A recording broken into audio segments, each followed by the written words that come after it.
Ashama akkam jirtu daawwattoota Shinniigaa Broadcasting Service oduu yeroo kanaa qabannee jirra. Dursaa hangafoota oduu. Obbo Jawaar Mohammed faa laandimaarkitti nyaata hin nyaannu qoricha hin fudhannu jedhan.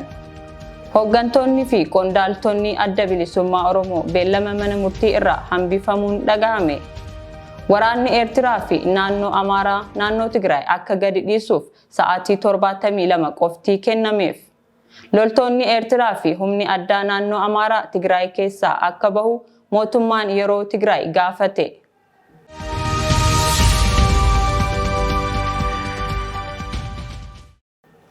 Daawwattoota keenya oduu kan isinitti himu ani Rahmat Siraaj amma oduu bal'inaan. Obbo Jawaar Mohammed faa laandimaarkitti nyaata hin nyaannu qoricha hin fudhannu jedhan. Nyaata lagachuun mana hidhaa keessatti mormii isaanii dhageessisaa kan jiran hooggansi dhaaba KFO Obbo Jawaar Mohammed, Obbo Baqqalaa Garbaa fi Obbo Hamzaa Adaana wal'aansaaf hospitaala laandimaarkitti erga seenanii guyyoonni lamaan darbanii jiru. Gabaasa dabalataaf Oliifan Margaa. Lagannaa nyaataa guyyoota 36 dura eegalan waan itti fufaniif fayyaan isaanii miidhamuu hakiimonni dhuunfaa isaanii manii turan. Muggutiiwwan dhaddachaa hedduu booda mana yaalaa dhuunfaatti akka wal'aanaman manni murtee dabarsuus haga irraatti nyaata lagachaa jiraachuu abukaatoon isaanii maniiru. Abukaatoo hidhamtootaa kunneen keessaa tokko ka ta'an Butulii Baayisaa haga ammaatti yaaliif qorannoo adda addaa taasisuurraa kan hafe qoricha yookaan wal'aansa eegalle jechuun himaniiru. Hidhamtoonni kunneen ammallee lagannaa nyaataa itti fufanii akka jiranis ibsaniiru. Har'a immoo hospitaalichi eegdota yookaan qaamolee nageenyaa mootummaa achi buufatan waliin waliigaluu akka hin dandeenye itti himuu obbo Tuliin ni himu. Ogeessota fayyaa keenya rakkisaniiru. Eegdonni kun akka ogeessonni fayyaa kun sirnaan galanii hin baane godhaniiru jedhu jechuun hidhamtooti akka komii dhiyeessan obbo Tuliin dubbataniiru. Kana malee ammoo ogeessoti fayyaa keenya qoricha isaan qabatanii ol seenan kun sirrii miti. Qoricha akkanaa malee kana fuutanii hin seentanii jedhu. Kutaa ICU bakka namni hedduu miidhametti wal'aansa argatu keessa loltuun qawwee qabatee keessa taa'a. Achis waliin bula. Kun ammoo mirga keenya hedduu dhiibee jira. Kanaaf nutti hin tolle. Gara mana hidhaatti nu deebisaa jechuun wal'aansa addaan kutanii ka'anii turanii jedhu. Ta'us garuu boodar mana hidhaa Qaallitti irraa hooggantoonni dhufuun hidhamtoonni kunneen mana yaalaa keessatti komii isaan dhiyeessan dhaga'uun qaama ilaallatutti ni dhiyeessina jedhanii deebi'anii jedhu. Amma akkanumaan eeggachaa jiru jedhu. Kibxata waaree booda erga hospitaala seenanii haga ammaatti qoricha homaa hin barbaannu waan jedhaniif wal'aansi kennameef akka hin jirre abukaatoon kun ibsaniiru. Obbo Tuliin akka jedhanitti hidhamtoota kanaaf qorannoo laaboraatoorii adda addaa erga taasifame booda ogeessonni fayyaa haala gaariirra akka isaan hin jirre itti himuun nyaata nyaachuuf qoricha fudhachuu akka eegalaniif gorsa kennanis isaan garuu haalli keenya mana hidhaarra asitti nutti hammaate jechuun didaniiru. Namoonni siyaasaa kun hidhamtoonni siyaasaa Oromoo hunduu hidhaa gadhiifaman waajjiraaleen dhaabbilee siyaasaa banamanii hojiitti haa deebi'anii fi maatiin hidhamtootaa rakkisuun haa dhaabatu gaaffilee jedhaniif deebii argachuuf lagachuu eegalan. Obbo Jawaarii fi Obbo Baqqalaa dabalatee namoonni siyaasaa hedduun bariituu aartista Caaluu Hundeessaa ajjeefamee fi guyyoota muraasa sana booda turan keessatti hokkara kaasuu, shororkeessummaa fi yakkoota biroon shakkamanii hidhaman. Gabaasa dhiyaateef Oliifan Margaa, Shinniigaa Broadcasting Service irraa.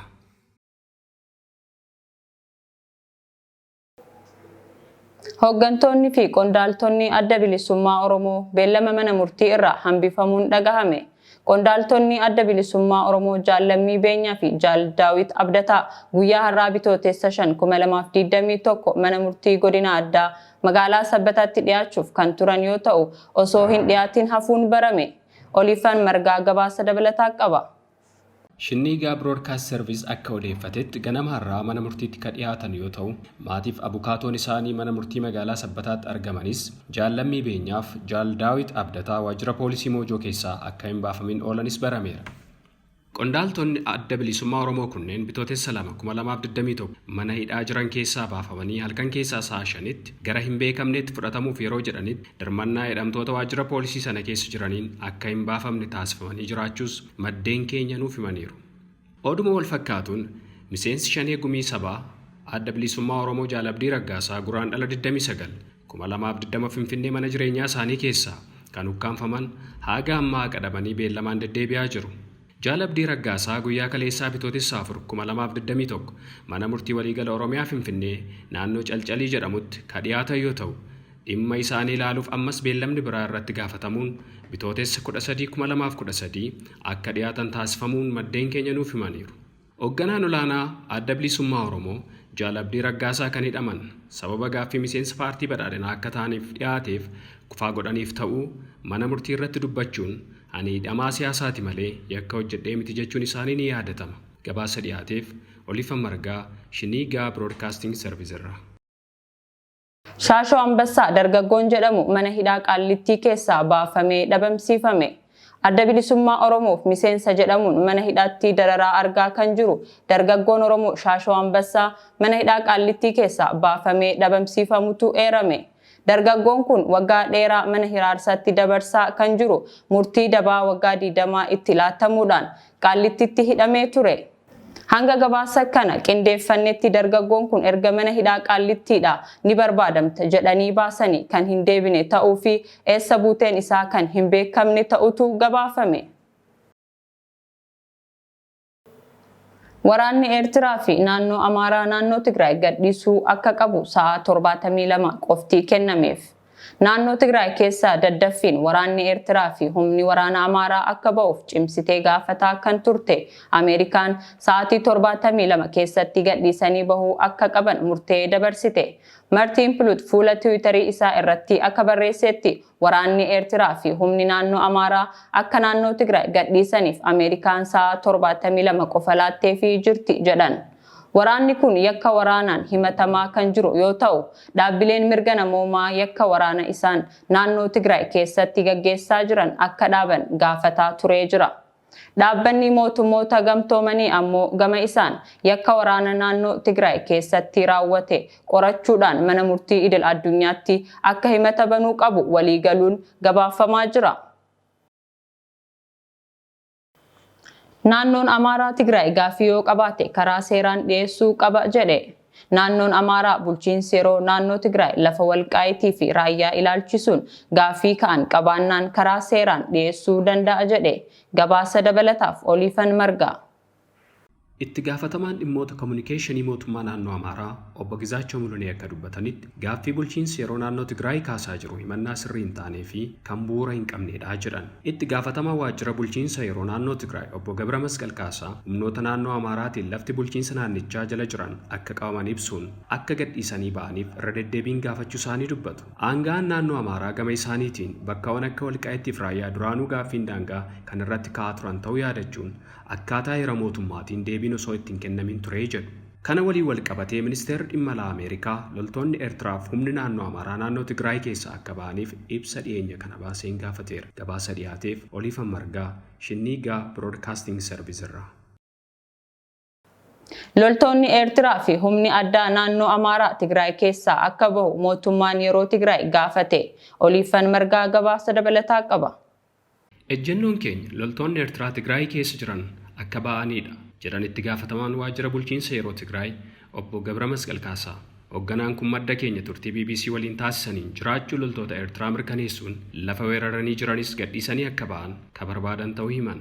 Humnoonni naannoo Amaaraa naannicha keessa jiranis gadhiisanii ba'uu akka qaban hubachiisan hoogganaan waajjirichaa kun. Qondaalli kun garee isaanii wajjin ta'uun ofii isaaniitii wayita lixa Tigraay daawwachuudhaaf jedhanitti humna addaaf miliishaa naannoo Amaaraatiin dhorkamuu isaanii himu.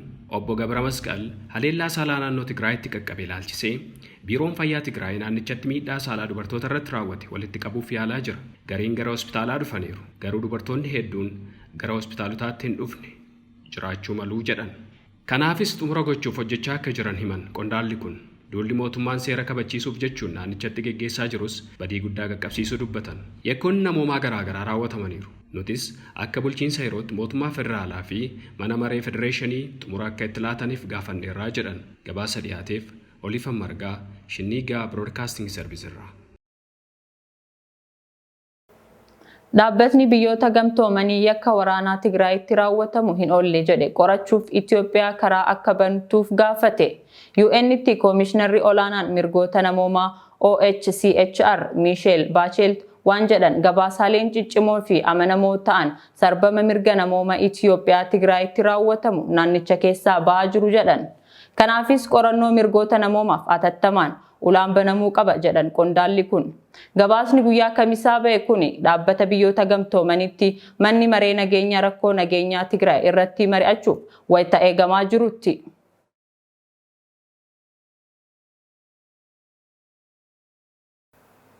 Oduu biyya alaatiin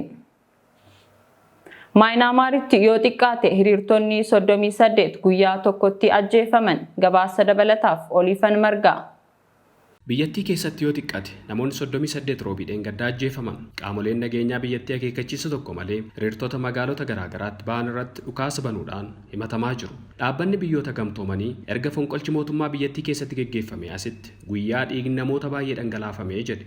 Maayinaamaaritti ergamtuu dhaabbata biyyoota gamtoomanii Kiristiin Iskaaner Baarginer viidiyoo rifaasisoo ta'antu biyyattii keessaa ba'aa jira jedhe. Namoonni ta'ii sana argan akka himanitti qaamoleen nageenyaa hiriirtota irratti dhukaasa banan.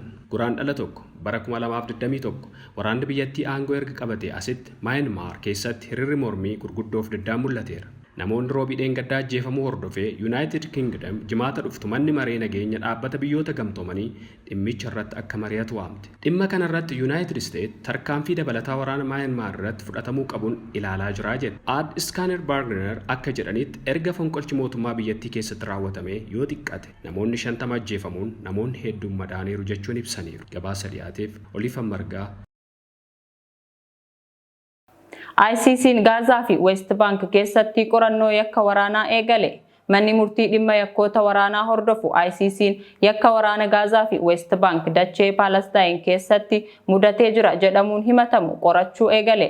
Abbaan alangaa mana murtii kanaafaatu bansuudha akka jedhanitti qorannoon kun taateewwan haleellaa waraanaa waxabajjii 13/2014 irraa eegalee dachee warri Israa'el irra qubatan West Bank, Jerusalem, gara bahaa fi ulaa Gaazaa keessatti raawwate irratti kan fuulleeffatudha.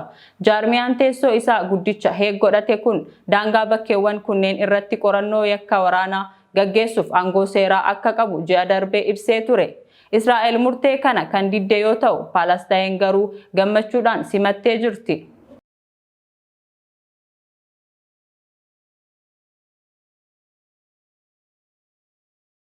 Daawwattoota keenya oduu saatii kanaaf jenne kan hanga ammaa ture qophiilee Shinniigaa waliin turtii gaarii.